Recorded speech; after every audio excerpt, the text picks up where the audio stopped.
Hi, welcome everybody, and thank you for joining me on today's session. I think I'm good to go now. I was just waiting for a cue, but hopefully you can all hear me fine and can see the slides. Really quick note before we jump in. I understand if you double click on the slides pane, it will maximize the window so you can view the slides more clearly on your screen throughout the presentation. So that'd be a good idea to do just that. My name is Stuart Davison. I'm the European Marketing Director at Extero. I'll be hosting the presentation today on a holistic approach to legal governance, risk and compliance challenges. The session has been brought to you by Extero, the industry's only unified legal GRC software platform that enables you to address your privacy, compliance and litigation risks more effectively and at lower costs. If you have any questions throughout today's session, then do please reach out to me personally or on the chat function of this platform, and myself or colleagues will be happy to provide more information to you. I'll be squeezing a lot during the session and moving at quite a pace. If you'd like to access the video replay or slide deck, just let me know, or you can visit the Extero website where the resources will be published shortly. Good stuff. Just going to quickly check the chat. Yeah, we're good to go. So let's jump in. And I wanted to start off by thinking about these 6 critical questions we have here on the screen now, which apply to all business areas across legal governance, risk and compliance. It should hopefully by the end of this session highlight how the new landscape has evolved to create this new category of legal GRC and how you can take a holistic approach to addressing this bigger picture. So to quickly run through these questions, can you confidently state you know where all your data is stored? Do you know who owns that data? Do you know what certifications or standards apply to your data? Do you know what regulations govern the data you have stored? And are you aware of the associated risks? Can you easily and quickly respond to requests for data? And do you know what third parties or vendors have access to your data and what they do with it? If you can't answer all 6 of these critical questions to a high degree of certainty, then absolutely there is work to be done across your legal GRC efforts. So I want to break this down into 3 distinct sections here to discuss in detail in this presentation. And first, do we really know our data? So logically, the first step to using information appropriately, protecting it and deleting it is to know what you have, where you have it, why you have it, and who you're sharing it with. And I'd argue without this basic foundation, you have limited chances of success achieving any legal governance, risk or compliance objective. And this essentially is your data inventory.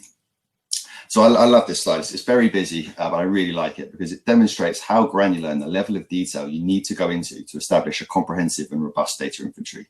So I want to spend a few minutes on this slide just running through the key characteristics and the important considerations with regard to your data inventory. It seems like everyone has one, or at least a data map, or at the very least a record of process and activities for GDPR compliance. So this isn't something fresh off the press, and chances are you have something in place already. But very few have a data inventory that is fit for purpose and is actionable, which we'll go into in more detail shortly. How you develop your data inventory and how you maintain it directly impacts your ability to meet your obligations, demonstrate diligence with regulators, and defend your legal GRC efforts against regulatory action. So the key elements of an effective and actionable data inventory are shown here, just to the left of this graphic, and it should highlight the level of depth required and to really know your data, and more importantly, establish defensible practices around that data. So let's dig a little bit deeper and start by touching on data and data sources. And the one main talking point here for me is paper, hard copy documents, probably stored away in filing cabinets or perhaps in storage facilities like Iron Mountain. It's very challenging to incorporate personal data that exists on paper into your data inventory without the right processes and technologies in place. If you think about it, you can't use scan-based approaches to create your data map or your inventory. Paper doesn't plug into your network. So you have to rely on humans and key stakeholders to identify what data you have in which paper documents. The only way to do this without using teams of consultants to physically interview every key data stakeholder in your company and costing huge sums of money, or relying on internal resources to travel around and manually record this information, which takes, of course, an extremely long time, is to leverage technology to automate the process. Technology that can leverage all the best practices and processes you'd expect expert consultants to employ, that can be configured into exacting business requirements. And more importantly, it removes that huge burden of time requirements, which while also reducing the cost, of course, of the exercise. Also important to note, your data inventory must be updated routinely and must be well maintained. It's not a one-off project, it's an ongoing business process. You need to be prepared for audits from supervisory authorities, audits from your supply chain and data controllers if you're a processor, and be able to demonstrate a defensible position. I was speaking to a DPO at an event late last year, and she explained to me that her and her colleague, very truthful, her and her colleague had spent almost a year to the day traveling around each of the company's offices, interviewing all the key stakeholders across HR and IT and marketing, and creating essentially an Excel spreadsheet of their data map. She then told me that the moment she put it together, it was out of date, of course, but more importantly, it created no business value for her. It was just a static document on a laptop, didn't connect to anything. It didn't allow her to operationalize any of the insights she had gained. It made it incredibly difficult for her to maintain. She didn't enjoy doing that exercise and essentially just ticked a compliance box for the company. And unfortunately, from my observations and conversations with organizations recently, this is common and really misses the point on trying to establish effective data governance and a robust data infrastructure. So being able to identify all your data from all the sources in the organization, including paper, is key. So what about your network of suppliers? The GDPR tells us that we must have contracts between data controllers, processors, and sub-processors, and that all the key details, like how processors or sub-processors manage, process, and store the controller's data, must be identified. It must be contractual, and it must be up to compliance standards. So I'd like to just break this down a little bit further, as I think it's an important point to touch upon. How do we know who all of our third parties and vendors are? What happens when departments like marketing, classic example, operate outside of the compliance framework and commission vendors or SaaS technology to help solve ad hoc problems? I mean, it happens all the time. Free online software, browser apps on your smartphone, they take seconds to download or use, and within a few clicks, sensitive data can be shared. This shadow IT or grey IT is commonplace across the enterprise. And if you think about it as well, the organizations that use a bring your own device policy, even more difficult to manage, as the organization has little control over the staff device usage. Really quick, interesting stat here that I'd just like to read. Data breaches from third parties grew by 35% from 2018 to 2019, and now accounts for over 5% of all global data breaches. So as a data controller, if your processor suffers a breach, you could still be liable and face fines. You need to ensure that you have a really tight grip on who your suppliers are, what data of yours they're touching, what systems they're accessing, and how they're using that data. So establishing the universe of vendors is a critical point for compliance and should be captured and documented within the data inventory. Final point here for me is data retention. Really interesting one. So retention standards should be mapped to all of your data types across your whole inventory. Again, this can be very challenging indeed. Retention standards change based on the business context of data. So for example, if I'm a current employee, my data has one set of retention standards. If I'm a past employee, another set apply, and so on. So the same data can have different retention standards based on the context. And that's a critical point to make, because again, it involves humans and extracting that context as you build your data map. It can't be bolted on at the end or applied automatically using technology, because machines can't determine business context yet. You need to uncover the tribal knowledge built up from staff, from legacy technologies, and unlock the shadow IT practices within business departments. So I'd just like to bring this light, and there's a couple of notable cases recently that highlight the importance of good data retention practices. They're worth covering really quickly. So Doorstep Dispensary here on the right, recently the victim of a £275,000 fine from the ICO as for failing to state retention periods for personal data. And they also had over 500,000 unsecured paper documents with PII.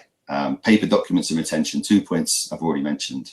The German real estate company was fined 14.5 million euros at the end of last year because their company's data archiving system didn't allow the company to delete obsolete personal data. That's actually the highest GDPR fine imposed so far in Germany. And the French Data Protection Authority issued a 400,000 euro fine for a lack of basic security measures and excessive data storage. And they stored documentation provided by candidates for longer than necessary. So 3 real-life examples of the critical importance of data retention. And I'm sure you've heard some statistics around ROTS data already, redundant, obsolete, or trivial data. And the last stat I saw, I frequently quote, was up to 70% of an organization's data can be redundant, obsolete, or trivial. So not only does this data cost money to store, manage, and protect, it creates significant risk that can be ultimately removed entirely by defensively deleting the data. Of course, data you don't have can't be breached, and it isn't discoverable in litigation. So let's assume you've managed to establish a comprehensive data inventory and capture all the data from all your sources, including paper and your network of suppliers, and have effectively mapped your retention standards to that data. That's your window into your organization's data and should remain a granular, comprehensive, and well-maintained business asset. But for me, that's only phase 1. Phase 2 is being able to take actions on that data. If you can't take actions on this business asset that you've created, then you're just ticking the exercise box. You're not creating business value, and more importantly, you're not going to be GDPR compliant. And having attempted and to be and failed, I would argue actually puts you a bigger marker on your back, because you've attempted it and probably fallen short, and probably way short. And this brings us on to our second section here, which is being able to actually connect to the data. So we need to take all that valuable knowledge we've built up in the form of a data inventory and connect to that data so that we can use it. We don't want it to sit there in a folder on your laptop getting old and not being used, unless, of course, the supervisory authorities ask to see it. We're going to use it to create value and help address your legal governance, risk and compliance challenges. And we do that by connecting to it. I mean, it sounds simple, but without the right people, processes and technologies in place, it's very hard to implement in practice. And from my experience talking to many organizations recently, whatever their objectives are within legal GRC, the main consideration around their data inventory is to make it actionable. So this usually requires some important discussions up front. Typically conversations across departments involving different stakeholders like IT, compliance and security, for example. You might have different ideas and priorities, but conversations you need to have in order to establish methods for connecting to your data. Leveraging a system that can access your data or access and communicate with your data owners in the case that data isn't directly accessible by technology, such as with paper, is crucial to build upon all that granular knowledge you've built up in phase one. Enterprise data connectors, or middleware, if you will, that plugs into your data sources like Microsoft Exchange, Office 365, your databases and servers, even more specialist technologies you identify in your inventory, like Skype or your company's CRM, Salesforce or Zoho, it might be. Integrating with all these data sources and enabling your systems to connect to the data is not just extremely powerful, but pretty much a necessity across your legal GRC efforts. If you don't connect to your data, how do you validate it? How do you find that hidden or rogue data? Implementing any data actions would be very challenging to demonstrate a defensible position without being able to connect to it. And let's use data retention as an example, as we've covered that already in this session. So you need to understand where all your data is, what regulations apply to that data, the business context on that data, and what other processes that action might impact before you can go ahead and defensively delete your data and fulfill your data retention requirements. If you do go ahead and delete the data and then find out other regulations apply to that data, so for example, you had a duty to preserve that data in line with an investigation or during litigation, then you have a much bigger problem altogether. So operationalizing data retention and compliantly deleting organizational data requires you to be able to connect to the data, validate it, establish whether you're able to defensively delete it, and then create an audit trail to demonstrate your actions and show your work, should they be reviewed by supervisory authorities or if your organization faces litigation or a data breach. A few other points here. You need a system that can support complex workflows and provide the ability to automate review and redaction and monitor and review your overall data practices.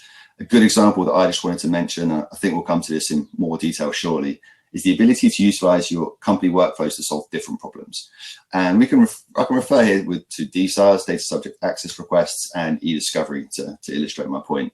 So DSARs require the ability to connect to your data, identify the required data, collect it, review it, redact it, maybe delete it, and then present it back to the data subject in the format required.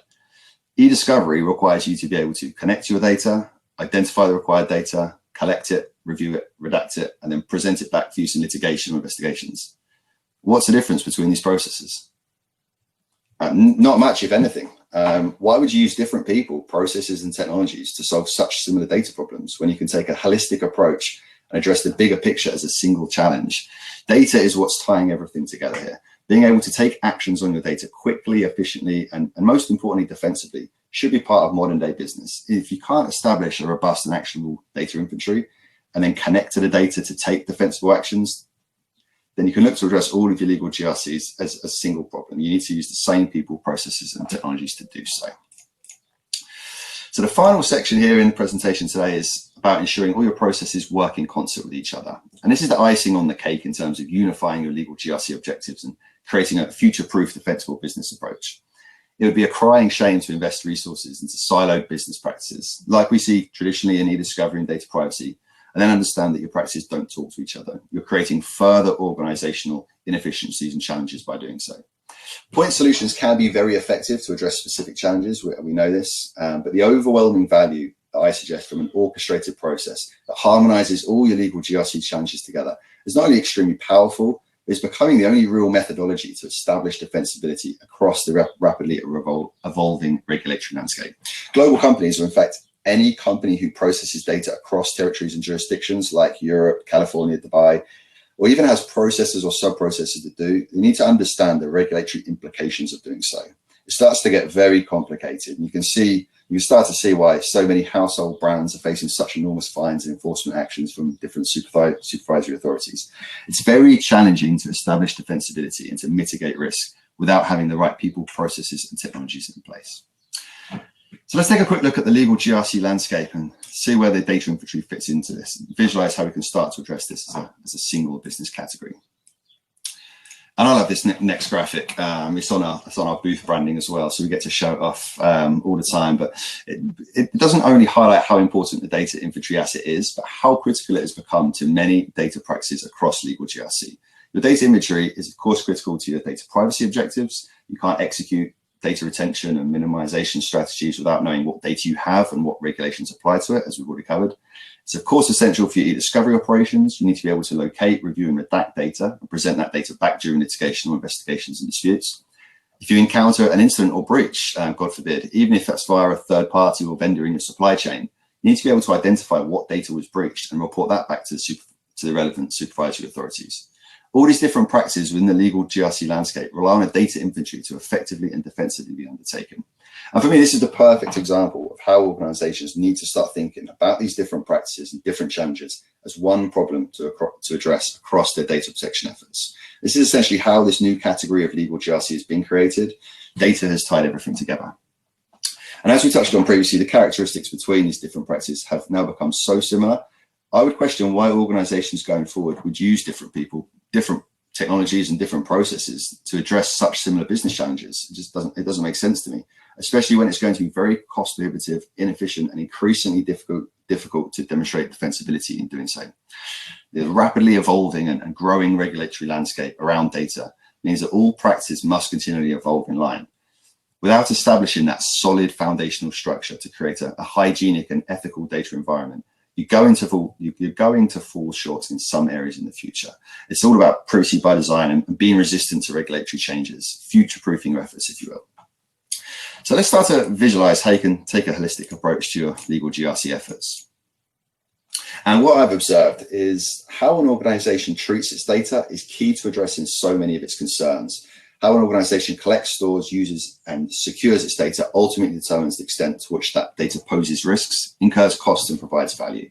And we've seen big changes in how people responsible for legal ops, privacy, compliance, information governance, even security, and how we're working together to solve business challenges like responding to requests for data or when data is breached. This convergence between different practices we touched on in the previous slide.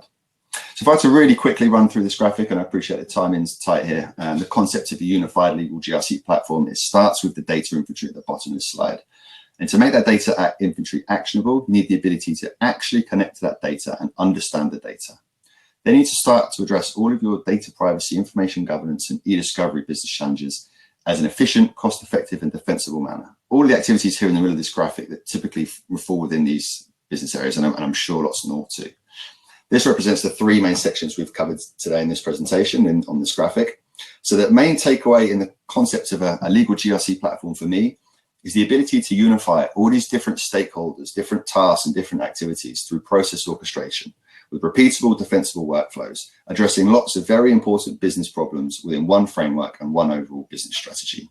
So let's just finish off by covering some main value propositions of that legal GRC platform.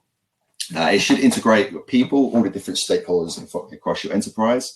It should integrate all your data and data sources and orchestrate business processes within that single platform to harmonize your ability to meet regulatory mandates, mitigate risk, and perhaps just as importantly from a company standpoint, optimize your costs and efficiencies. I mean, as always, technology should be enabling people to do their jobs more effectively.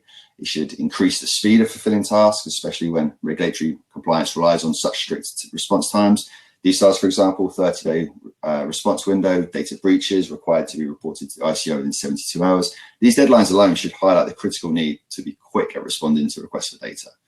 Your technology infrastructure should also be reducing costs associated with fulfilling your legal GRC objectives. It should free up valuable resources in IT, privacy, and legal, three departments that we know are always busy and working to capacity. And it should provide demonstrable ROI. Crucially, your legal GRC platform must reduce your exposure to risk. So I'm going to really quickly wrap up on this next slide here as a quick summary. So the one takeaway for me, the foundation of any legal GRC effort is your data. Know your data and know it well. Establish a comprehensive and actionable data inventory. Don't scrimp on this process and don't do the bare minimum of having a record of processing activities.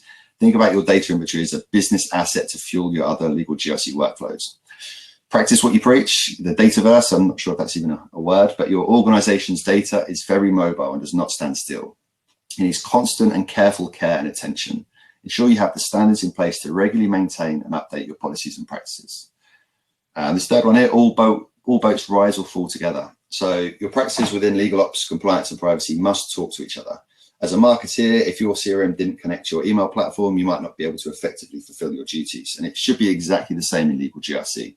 It's a new and evolving landscape with regulations changing constantly. But the most valuable thing you can do for your organization right now is start the conversations of how to better integrate your legal GRC efforts. You'll reap some really powerful rewards if you do, I can assure you. Fourth one here, perfect practice makes perfect play. Champion a culture of ethical data use and privacy by design. Train your staff to understand how to treat data, and your organization, I'm sure, will benefit. Very important point here, but ensure your actions are documented and defensible. Touch wood and you don't suffer a data breach, or your network of vendors or third parties, or even their sub-processors don't suffer a breach. Because even if it's not you and it's someone in your supply chain, you still likely have to demonstrate compliance, and might even still face fines or enforcement actions if you're not able to show your work and prove a defensible position. It's also just good practice to document decisions around data so your organization can learn from them in future and ensure that process of continual improvement. And finally, think ahead to the future. So establishing compliance now doesn't mean you'll be compliant tomorrow. It's a rapidly evolving and changing landscape. Data protection laws are constantly being updated and introduced, as I'm sure you're all aware, CCPA, the new bylaw, etc. And you need to start thinking about investing in the people, processes, and technologies that can address tomorrow's compliance challenges today. So that's all for me in this session. Thank you very much for staying with me until the end. Just to quickly mention before I go, my colleague will be providing a demonstration of our DSAR platform at 10 minutes past 2 o'clock today.